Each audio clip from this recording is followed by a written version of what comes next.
Hi everyone! Welcome to Apex, the more you know, with me, Ashley the App Scientist. Today, I'm going to show you how to make reciprocal space your new best friend.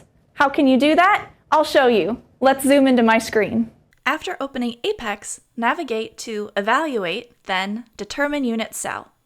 I collected a fast scan, so I'm harvesting from one scan with 180 frames. Click Harvest. After all the reflections have been harvested, navigate to the View Reciprocal Lattice plugin. This shows all the harvested reflections in 3 dimensions. Click and drag in the viewer to move the perspective. I like to do this before I index so I can get an unbiased look at the data. This is an example of a great crystal. When you have a unit cell determined, go to the View tab. You can look down the A-axis, B-axis, and C-axis. You can also do this with F1, F2, and F3 keys. If you're on a laptop, you might need to hold down the function key as well. Here, you can rotate about the axes. And here, you can change how the reflections are displayed, and even change their size.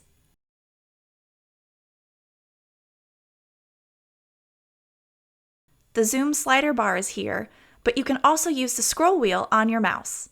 If you ever find that your mouse or F keys are not responding, just click in the blue area first, and then you can use them. Here, you can extend your unit cell overlay to see how well your reflections match.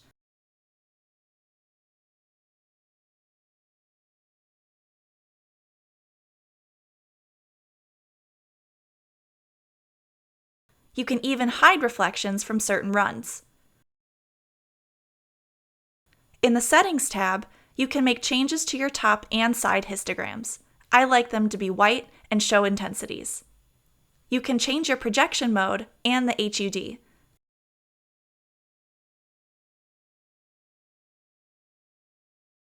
If you have multiple unit cells you're looking at, you can check this box to only show the overlay of your selected unit cell, like this. The Reciprocal Lattice Viewer is a fantastic tool for diagnosing other features of your sample. For example, here is a display of reflections from a fast scan I collected. As you click and move around, you can start to see multiple domains in this view. This is a sign that you have a twinned or multi-domain crystal.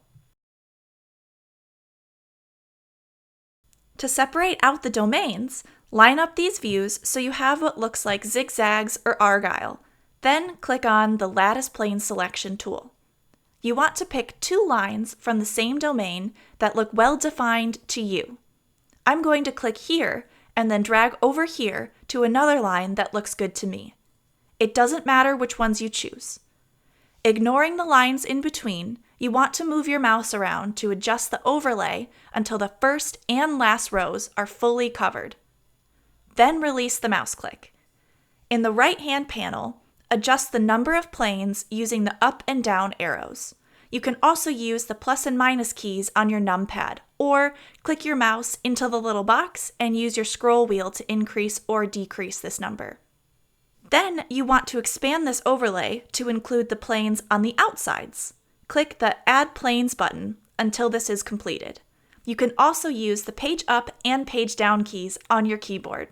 The overlay lines are too thick, and I'm highlighting reflections that I do not want to include as part of this domain. To decrease the size of the overlay lines, change the plane width. Now that I have the domain that is most obvious to me selected, I want to keep that domain in the main gray group, or group 0. I want to send all the leftover reflections to the next group, the green group. To do this, click the Invert Selection button. Now all the leftover reflections are selected. Then change the current group from group 0 to group 1. Now click Selection to Current Group. Now all those other reflections are colored green. I can hide those for now, so I only see the main group reflections. Just uncheck that green group box. Now as I click and drag around, I see what looks like a normal single domain. Since I have both the domains separate, I can now easily determine the unit cell of this material with indexing. What if you have a modulated structure? If you open RLAT, the View Reciprocal Lattice tool, before you index, you'll see that there's a weird spacing between these lattice planes. To line up your lattice planes a bit better, you can use your Shift key with your arrow keys to make small adjustments in the plane of the screen. For example, here I used Shift and then the left arrow key to make the rows nice and level. I want to look at the comparative intensities of these rows. This is why I like to have a white background to show the intensities in the histograms. To do this, go to Settings, and under Histogram Mode, change from Both to Intensities. And under Histogram Background Color, click on Open Color Picker. Choose white, or whatever color makes you happy, and click OK. If you look at the left histogram, you'll notice that the center rows have much more intense reflections than the rows right above and below them. You can separate out these more intense reflections using our friend, the Lattice Plane Selection Tool, just like we did with the twin. Choose two well-defined lines that are intense, make sure the overlays match well, then release your mouse click. Increase the number of planes,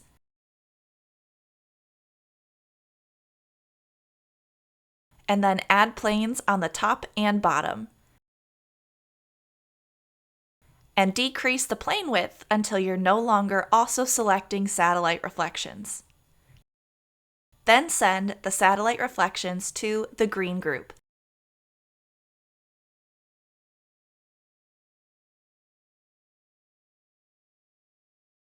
And index on the gray reflections. Here is a look at the average cell determined by the main gray group reflections. Now turn back on your satellite reflections so you can see how these deviate from your average cell reflections. Now go to View and change your view to the periodic coordinates. Choose to collapse these reflections onto the origin.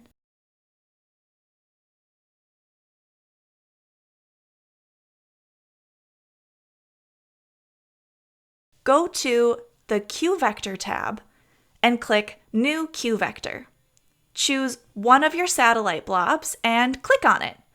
Now rotate in one direction, maybe two, and click on it again. Your Q vector will now be listed in the table. If you don't like where you clicked, you can always delete it and start again. Just right-click. If you notice one of these values is really close to 0 or a fraction like 0.5, you can modify it by double-clicking on it and then typing in whatever value you choose. Just make sure that you agree with how well the orange line fits your blob after you make this change.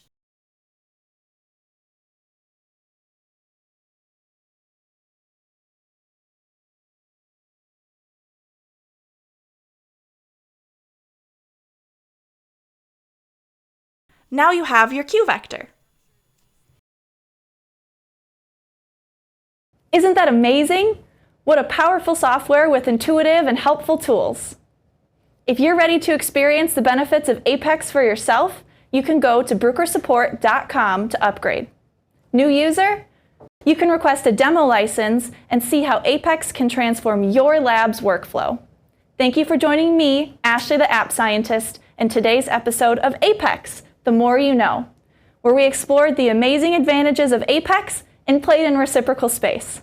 Tune in next time for more exciting crystallography. Until then, happy refining.